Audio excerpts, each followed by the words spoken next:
సహాయనిధి పేదలకు కొన్నంత భరోసా అని రవాణా శాఖ మంత్రి మండిపల్లి రాంప్రసాద్ రెడ్డి అన్నారు. అన్నమయ్య జిల్లా రాయచోట పట్టణంలోని ముఖ్యమంత్రి కార్యాలయంలో 190 మంది లబ్ధిదారులకు మంజూరైన 2,30,00,000 ముఖ్యమంత్రి సహాయనిధి చెక్కులను టీటీడీ శ్రేణులతో కలిసి మంత్రి లబ్ధిదారులకు అందజేశారు. ఈ సందర్భంగా మంత్రి మాట్లాడుతూ కూటమి ప్రభుత్వం అధికారంలోకి వచ్చిన తర్వాత ఇప్పటికే రాయచోట నియోజకవర్గం వ్యాప్తంగా 10,49,00,000 ముఖ్యమంత్రి సహాయనిధి చెక్కులను లబ్ధిదారులకు అందజేశామని తెలిపారు. లబ్ధిదారులకు చెక్కులు మంజూరు కావడంలో కృషి చేసిన ప్రతి ఒక్కరిని మంత్రి మండిపల్లి అభినందించారు. అలాగే ఒకే నియోజకవర్గంలో ఒకేసారి ఇంత భారీ మొత్తంలో చెక్కులు మంజూరు చేసినందుకు ముఖ్యమంత్రి చంద్రబాబు నాయుడు, యువనేత మంత్రివర్యుడు నారా లోకేష్ కు రాయచోట ప్రజల తరపున కృతజ్ఞతలు తెలిపారు.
రాయచోటిగా ఉంటూ మన కూటమి ప్రభుత్వం ఏర్పాటైన తర్వాత రైతుల కోసం కుటుంబాలకు చెందిన వాళ్ళు ఉన్నాం.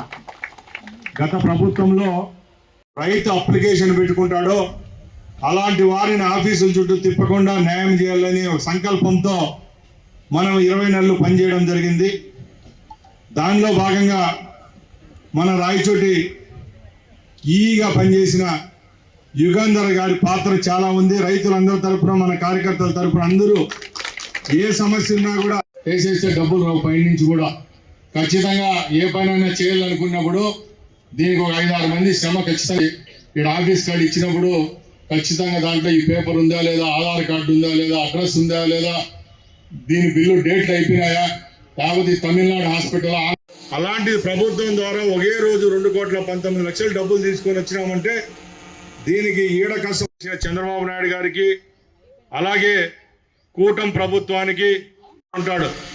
ఈ 12-13 కోట్ల కోసము ఒక 100 సార్లు తిరిగింటాడు ఆఫీసుల చుట్టూ. తిరిగి ఉండాలా, తప్పకుండా ఇలాంటి కార్యక్రమాలు రాబోయే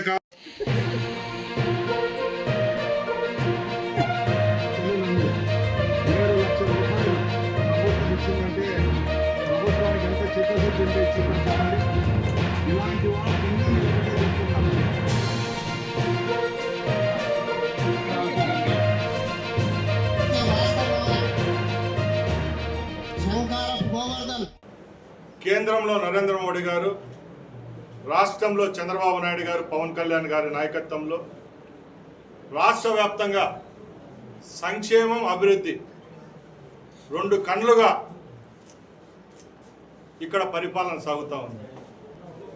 కన్ను కుట్టిన వైసీపీ నాయకులు అలాగే వైసీపీ సానుభూతి పరులు ఏ విధంగా చంద్రబాబు నాయుడు గారి యొక్క పరిపాలనను మనం గండికొట్టే పని చేయాలనే లక్ష్యంతో ఈరోజు కొందరు పనికిమాలిన నాయకులు, అది కూడా తీసేసిన తహసీల్దార్ లాంటి నాయకులు, వాళ్ళల్లో మీకు పేరు చెప్పాల్సిన అవసరం లేదు, సంబరాల రాంబాబు, మన సంక్రాంతికి బుడబుడకలోళ్ళు వస్తారు పల్లెలకు, అలాగా ఆంధ్ర రాష్ట్రానికి ఒక బుడబుడకలోడు ఉన్నాడు సంబరాల రాంబాబు అని.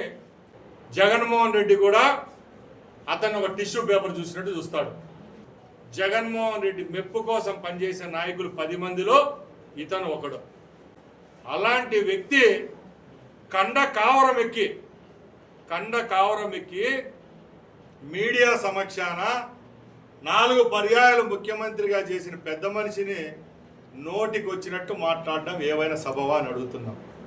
చంద్రబాబు నాయుడు గారి ఇమేజ్తో ఈరోజు ఎక్కడ లేని పెట్టుబడులు జాతీయ అంతర్జాతీయ సంస్థలన్నీ ఆంధ్ర రాష్ట్రం వైపు చూస్తున్నాయి. ఆ రోజు పెట్టుబడి పెట్టాలంటే జగన్మోహన్ రెడ్డి లాంటి హిట్లర్, ముసోలిని, లేకపోతే north Korea Kim Jong Un కంటే భయంకరమైన పరిపాలన ఆంధ్ర రాష్ట్రంలో ఉంది. ఇక్కడ పెట్టుబడులు వద్దు.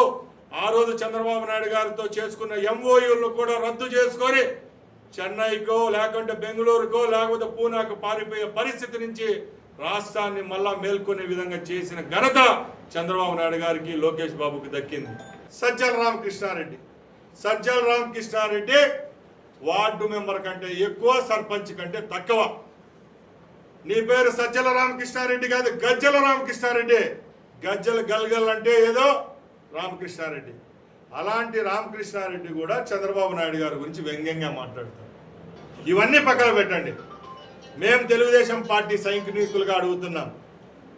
మాటకు మాట, దెబ్బకు దెబ్బ, టూటాకు టూటా అనే సాంప్రదాయంతో మేము పనిచేయడం లేదు.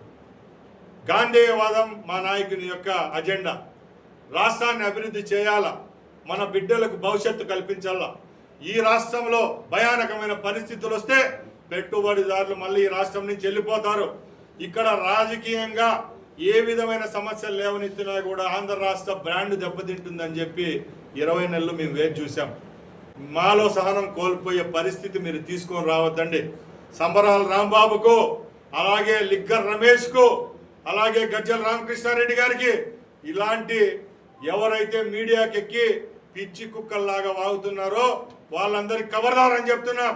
ఇలాంటి చర్యలు మళ్ళీ చేస్తే ఎక్కడైతే మీరు ఇలాంటి మాటలు మాట్లాడతారో అక్కడికే వచ్చి తగిన బుద్ధి చెప్పేదానికి తెలుగుదేశం పార్టీ 1,20,00,000 సభ్యత్వాలు కలిగిన ఏకైక పార్టీ, 1,20,00,000 మంది ట్రూప్. భారతదేశానికి ఎంత సైన్యం ఉందో తెలుగుదేశం పార్టీకి అంత కార్యకర్తల బలం ఉంది. కార్యకర్తలతో పెట్టుకోవద్దండి. మా నాయకత్వాన్ని గురించి కానీ, మా పార్టీ గురించి కానీ, మా నాయకుల గురించి కానీ మాట్లాడే హక్కు మీకు లేదు. ప్రజాస్వామ్యబద్ధంగా ఉంటే మేము అదే విధంగా పనిచేస్తాం.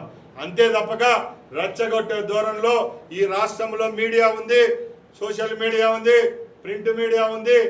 అందరి దగ్గరికి వచ్చి యథాతథంగా మీరు మాట్లాడే పరిస్థితికి కొనసాగిస్తే తప్పకుండా మూల్యం చెల్లించుకునే రోజులు దగ్గరున్నాయని తెలియజేసుకుంటూ సెలవు తీసుకుంటున్నా.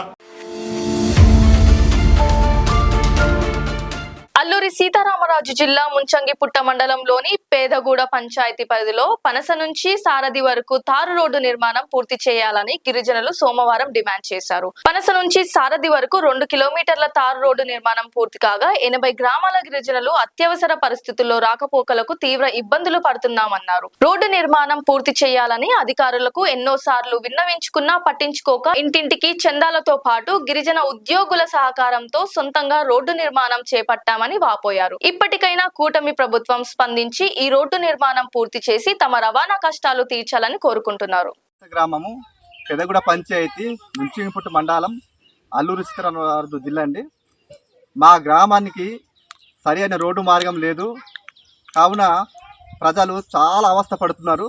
ఎందుకంటే గతం చూసుకున్నట్లయితే చాలామంది గర్భిణీ స్త్రీలు, అదేవిధంగా మామూలు ప్రజలు కూడా హాస్పిటల్ తీసుకెళ్ళక మధ్యలోనే చనిపోవడం జరిగిందండి. ఎందుకంటే మా ఊరు 3 వైపులా కొండ ఉంటుందండి, అడవి ఉంటుంది. ఒకవైపు మరి ఫారెస్ట్ అంటే ఆ నది ఉంది. కాబట్టి సరైన మార్గం లేకపోవడం వల్ల మాకు సరైన స్కూల్లో సదుపాయం లేదు, అంగన్వాడీ బిల్డింగ్ కూడా లేదండి. చూడండి మా అది మా యొక్క స్కూల్ అండి. అలాంటి రేక్ షెడ్లోని పిల్లలు ఉంటున్నారు. కాబట్టి ఇది వరకు మా ఊర్లో శాంక్షన్ చేశారు గత ప్రభుత్వంలో, కానీ ఆ యొక్క రోడ్డు పూర్తి అవ్వలేదు. కాంట్రాక్ట్ మధ్యలోనే మానేసి వెళ్ళిపోవడం జరిగింది. కాబట్టి మరి ఎన్నో సందర్భంలో పాడే ఐటీడీ స్పందన కార్యక్రమంకి వెళ్ళి మేము వినియోగించడం జరిగింది, అధికారులకు చెప్పడం జరిగింది. కానీ మా యొక్క రోడ్డు అలాగే ఉంది, ఏ అధికారులు కూడా పట్టించుకోలేదు. కాబట్టి ఎన్నో సందర్భాలు చెప్పి విసుకుపోయి గ్రామస్తులు అందరు కూడా ఒక నిర్ణయం తీసుకున్నాము.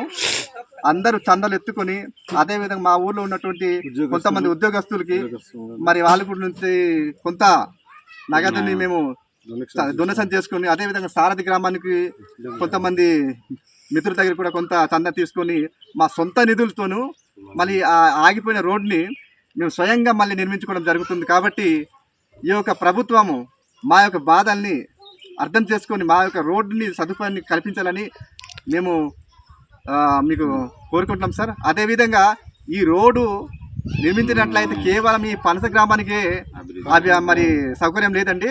కాబట్టి ఈ రోడ్డు కనుక నిర్మించినట్లయితే ఇంచుమించుగా 5 పంచాయతీలకి కూడా ఈ అనుసంధానం అవుతుంది.